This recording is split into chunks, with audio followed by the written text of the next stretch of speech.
அமைச்சர், கழகத்துடைய உயர்நிலை செயல்திட்ட குழு உறுப்பினர் அண்ணன் SS பழனிமாணிக்கம் அவர்களுடைய சகோதரர் திரு ராஜகுமாரன், திருமதி சர்மிளா அவர்களுடைய அன்பு மகள் ஐஸ்வர்யா, கம்யூனிஸ்ட் இயக்கத்துடைய மூத்த தலைவர் மறைந்த திரு வெங்கடாசலம் அவருடைய பேரனும் திரு சுகுமாரன், திருமதி இந்திரா இளையனுடைய மகனுமான தம்பி வெங்கடேஷ் திருமணத்தை உங்களுடைய முன்னிலையில் நடத்தி வைப்பதில் மிகுந்த மகிழ்ச்சி அடைகின்றேன். தஞ்சாவூர் மாவட்டம் எப்படி திராவிட இயக்கத்திற்கு செல்வாக்கான ஒரு மாவட்டமோ அதே போல கம்யூனிஸ்ட் இயக்கத்திற்கும் செல்வாக்கான மாவட்டம் தான் இந்த தஞ்சாவூர் மாவட்டம்.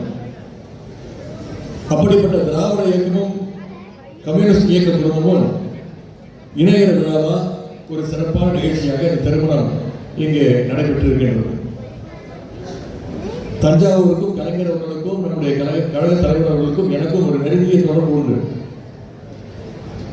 ஒருங்கிணைந்த தஞ்சை மாவட்டத்தில் பிறந்தவர் தான் டாக்டர் கலைஞர் அவர்கள். அது மட்டும் முத்தமிழ் கலைஞர் அவர்கள் 1962 நின்று வென்ற தொகுதி இந்த தஞ்சாவூர் தொகுதி. நம்முடைய முதலமைச்சர் அவர்கள், கழக தலைவர் அவர்கள் எப்பொழுதுமே பெருமையோடு சொல்வதுண்டு, நான் ஒரு டெல்டாக்காரன் என்று தலைவர் அவர்கள் எப்பொழுதும் பெருமையாக சொல்வார்கள், உரிமையோடு சொல்வார்கள்.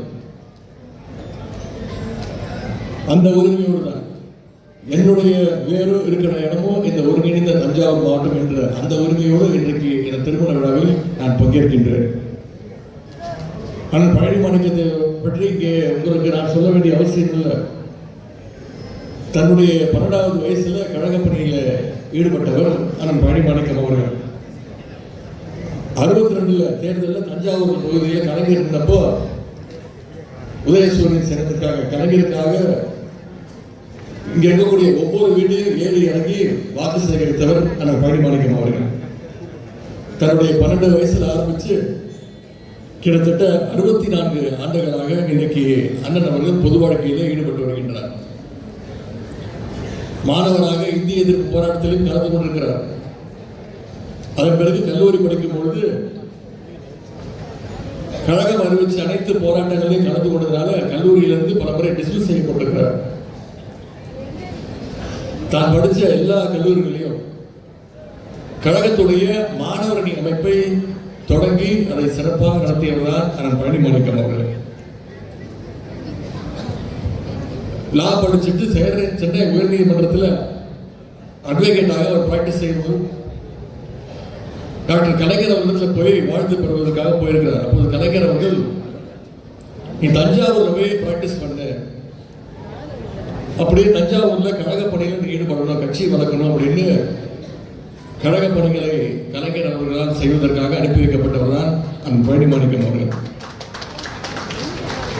அதன் பிறகு கழகத்தில் பல்வேறு பொறுப்புகளில் பணியாற்றி இன்றைக்கு உயர்நிலை செயல்திட்ட குழு உறுப்பினராக பணியாற்றி வருகின்றார். தான் ஏற்ற பொறுப்புகள் அனைத்திலும் சிறப்பாக பணியாற்றியவர் பழனிமாணிக்கம் அவர்கள். இதே தஞ்சை மக்களவை தொகுதியிலிருந்து 6 முறை மக்களால் தேர்ந்தெடுக்கப்பட்ட எம்பியாகவும் பணியாற்றியவர். அந்த அளவுக்கு இந்த பகுதி மக்களுடைய அன்பையும் நம்பிக்கையையும் செல்வாக்கையும் பெற்றவர் அண்ணன் பழனிமாணிக்கம் அவர்கள். ஒன்றிய இணையமைச்சராக 9 ஆண்டுகள் சிறப்பாக பணியாற்றியவர். கொண்ட கொள்கையில் தடம் மாறாம உறுதியோடு பயணிக்கின்ற அண்ணன் பழனிமாணிக்கம் அவருடைய இல்ல திருமண விழாவில் உங்களோடு சேர்ந்து நான் பங்கேற்று திருமணத்தை நடத்தி வைப்பது எனக்கு கூடுதல் பெருமை, கூடுதல் மகிழ்ச்சி. இங்கே அரங்கத்துடைய பெயர் மகாராஜா அரங்கம். ஆனால் மகாராஜாக்களுக்கு இணையாக மகாராணிகள் நிறைய பேர் வந்திருக்கிறீங்க. இன்னைக்கு நம்முடைய முதலமைச்சர் அவர்கள் உங்களுக்கான திட்டங்களை, மகளிருக்கான திட்டங்களை ஒவ்வொன்றையும் பார்த்து பார்த்து செய்து வருகின்றார். முதலமைச்சராக பொறுப்பேற்று அவர் போட்ட முதல் கையெழுத்து மகளிருக்கான கையெழுத்து, மகளிருக்கான விடியல் பயண திட்டம். அதே மாதிரி தாய்மார்கள் காலையில் எழுந்திரிச்சு பள்ளிக்கூடத்துக்கு குழந்தைகள் அனுப்புறதுக்கு சிரமப்பட்ட பொழுது முதலமைச்சர் அறிவிச்ச திட்டம் தான் முதலமைச்சர் காலை உணவு திட்டம். பெண்கள் மகளிர் படிக்கணும், பள்ளிக்கூடம் படிச்ச பத்தாது உயர்கல்வி படிக்கணும்னு அரசு பள்ளியில படிச்சு எந்த கல்லூரியில போய் உயர்கல்வி சேர்ந்தாலும் உங்களுக்கு 1000 ரூபாய் புதுமை பெண் திட்டத்தின் மூலம் கொடுத்தவர் தான் நம்முடைய முதலமைச்சர் அவர்கள். இதற்கெல்லாம் மகுடம் சுட்டது போல இன்னைக்கு ஒவ்வொரு மாசமும் 1,30,00,000 மகளிருக்கு கலைஞர் மகளிர் உரிமை தொகையையும் நம்முடைய முதலமைச்சர் அவர்கள் வழங்கி வருகின்றார்கள். இப்படி பல்வேறு சிறப்பான திட்டங்களை செஞ்சு வரதுனால இன்னைக்கு நம்முடைய தமிழ்நாடு இந்தியாவிலேயே வளர்கின்ற மாநிலங்களில் 11.19% வளர்ச்சியோடு முதல் மாநிலமாக இன்னைக்கு தமிழ்நாடு விளங்கி வருகின்றது. இதையெல்லாம் பொறுக்க முடியாத ஒன்றிய பாசிச பாஜக அரசு இன்னைக்கு பல்வேறு வகையில் நம்முடைய தமிழ்நாட்டுக்கு நம்முடைய அரசுக்கு தொல்லைகளை கொடுத்து வருகின்றது. நிதி உரிமையை பறிக்கிறாங்க, மொழி உரிமையை பறிக்கிறாங்க. மீண்டும் புதிய கல்வி கொண்டு வந்து ஹிந்தி சமஸ்கிருதத்துக்கு நம்முடைய தமிழ்நாட்டு மாணவர்களுக்கு திணிக்க பார்க்கிறாங்க. தமிழ்நாட்டுக்கான நிதி உரிமையை தொடர்ந்து பறிக்கப்பட்டிருக்கு. 2 நாட்களுக்கு முன்பு அறிவித்த பட்ஜெட், ஒன்றிய பட்ஜெட்ல தமிழ்நாட்டுக்குன்னு ஒரு திட்டமும் இல்லை. ஆனால் பழனிமாணிக்கம் அவர்கள் ஒன்றிய நிதித்துறை அமைச்சராக, இணை அமைச்சராக பணியாற்றியவர். தமிழ்நாட்டினுடைய வளர்ச்சிக்காக பல திட்டங்களை கொண்டு வந்தவர். ஆனால் இப்போ ஒரு நிதி அமைச்சர் இருக்கிறாங்க, மரியாதைக்குரிய திருமதி நிர்மலா சீதாராமன் அவர்கள். அவங்க தமிழ்நாட்டை சேர்ந்தவங்கன்னு பெருமையா சொல்லிப்பாங்க. ஆனா தமிழ்நாட்டுக்குன்னு பார்த்தீங்கன்னா ஒரு திட்டத்தை கூட இன்னைக்கு ஒன்றிய அரசு அறிவிக்கல. இன்னும் சொல்ல போனா தமிழ்நாடு வார்த்தையே சென்ற வருட பட்ஜெட்ல கிடையாது.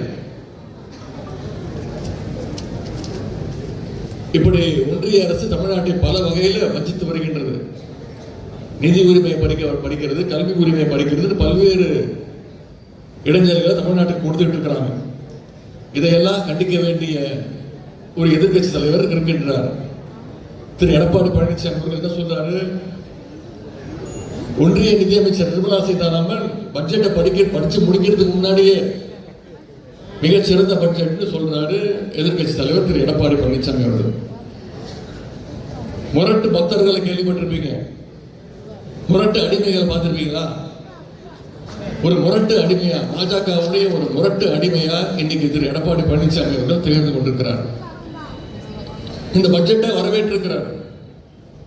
இப்படி எத்தனை அடிமைகள் வந்தாலும் சரி, பழைய அடிமைகள், புதிய அடிமைகள் வந்தாலும் சரி, நிச்சயம் வருகின்ற சட்டமன்ற தேர்தலில் குறைந்தது 200 தொகுதிகளில் நம்முடைய திராவிட முன்னேற்ற கழகம் வெற்றி பெற்று நம்முடைய தலைவர் மீண்டும் முதலமைச்சராக அமரப்போவது உறுதி. அதற்கான தொடக்கமாக இந்த தஞ்சை மாவட்டம் நிச்சயமாக இருக்கும் என்ற நம்பிக்கை நமக்கு இருக்கிறது. கழகம் 7வது முறையாக ஆட்சி அமைக்கணும்னா, நம்முடைய தலைவர் 2வது முறையாக முதலமைச்சர் நாற்காலில் உட்காரணும்னா, அடுத்த 2 மாதங்களுக்கு இங்க வந்திருக்கக்கூடிய கழக நிர்வாகிகள் களத்தில் இறங்கி பலமாக கடுமையாக உழைக்க வேண்டும். இந்த நேரத்தில் மணமக்கள் ஐஸ்வர்யா வெங்கடேஷ் அவங்களுக்கு ஒரு சிறிய கோரிக்கை.